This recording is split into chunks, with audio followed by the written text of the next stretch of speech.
नीलकंठ पर्वत की परी। बहुत समय पहले की बात है। हिमालय की तलहटी में एक शांत सा गांव था, किंजार। वहां के लोग सीधे साधे थे, खेतों में काम करते, भेड़ों को चराते और शाम को अलाव के पास बैठकर बूढ़ों से कहानियां सुनते थे। की सबसे बड़ी खासियत थी नीलकंठ पर्वत। ये पर्वत गांव के ठीक ऊपर ऊंचा खड़ा था, ऐसा लगता मानो आसमान को छू रहा हो। उसकी चोटी सालों भर बर्फ से ढकी रहती थी और सुबह सुबह उस पर सूरज की किरणें पड़ती तो वह नीले नीलम जैसा चमक उठता। गांव वाले मानते थे कि नीलकंठ पर्वत पर एक परी रहती है, नीलपरी। वह सौंदर्य की देवी है और बहुत शक्तिशाली भी, पर वह किसी को नहीं दिखती, सिर्फ अपने चुने हुए को ही दर्शन देती है। कोई नहीं जानता था कि यह चुना हुआ कौन होगा, पर हर लड़की अपने बचपन में एक बार तो जरूर आकाश की तरफ देखकर नीलपरी से मिलने की ख्वाहिश करती थी। इसी गांव में रहती थी एक लड़की, धवलता। वह बाकी लड़कियों से अलग थी। उसे फूलों से खेलना, नदियों से बातें करना और अकेले चुपचाप पहाड़ियों पर चलना अच्छा लगता था। उसकी आंखों में हमेशा कोई सपना तैरता रहता, जैसे वो किसी और ही दुनिया की तलाश में हो। धवलता की माँ नहीं थी और पिता लकड़हारा था। वे दोनों छोटी सी झोपड़ी में रहते थे। पिता दिन भर जंगल में काम करता और धवलता घर में अकेली रहती। पर वह कभी अकेलेपन से डरती नहीं थी। उसका मन भरा हुआ था गीतों से, कल्पनाओं से और उन कहानियों से जो दादी ने कभी सुनाई थी। एक शाम जब आकाश हल्का नीला था और सूरज ढलने को था, धवलता नीलकंठ पर्वत की ओर देखने लगी। वह चुपचाप बैठी रही और अचानक उसने देखा पर्वत की चोटी पर एक चमकदार नीला उजाला, कुछ ऐसा जो आज तक किसी ने नहीं देखा था।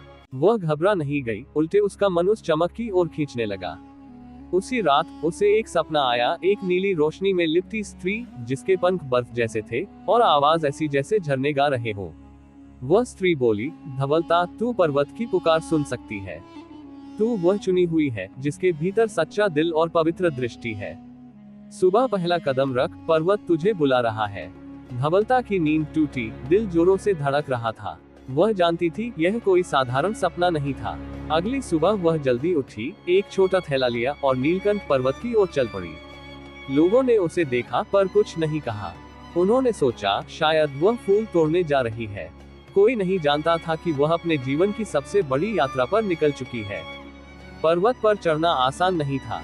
रास्ते संकरे थे और जगह जगह बर्फ जमी थी। ठंड से उसकी उंगलियां सुन्न होने लगी, पर धवलता ने हार नहीं मानी। जब वह थकती तो उसे वही सपना याद आता, वो परी की आवाज, वो चमकती नीली रोशनी। आखिरकार वह एक झील के किनारे पहुंची, पारदर्शी, शांत और उसके ऊपर नीला प्रकाश तैर रहा था। वहां कोई नहीं था, पर हवा में जादू जैसा कुछ महसूस हो रहा था।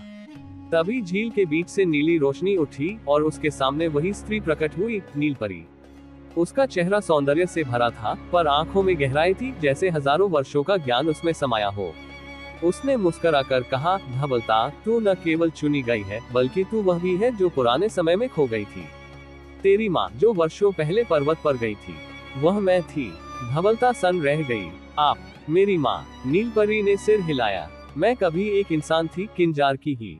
मुझे पर्वत ने बुलाया और मैं परी बन गई।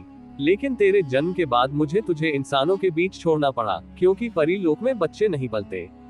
पर अब तू बड़ी हो गई है और तू चुन सकती है, क्या तू परियों की रक्षक बनकर यही रहना चाहती है या लौटकर दुनिया को अपने प्यार और प्रकाश से बदलना चाहती है?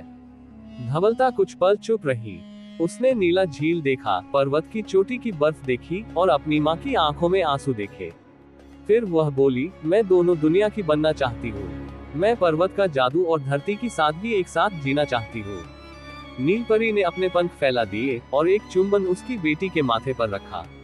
तभी धवलता के भीतर से उजाला फूटा और वह धीरे धीरे खुद भी बदलने लगी। उसकी पीठ से नीले पारदर्शी पंख निकले, पर उसकी चाल अब भी इंसान जैसी थी।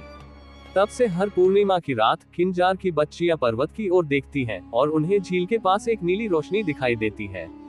वे जानती हैं धवलता अब दोनों लोकों की प्रहरी है। वह नीलकंठ पर्वत की परी है जो न किसी लोक की पूरी है, न किसी से पराई। वह कहानी बन गई है जो हर दिल में बसेगी, हर पीढ़ी को सुनाई जाएगी।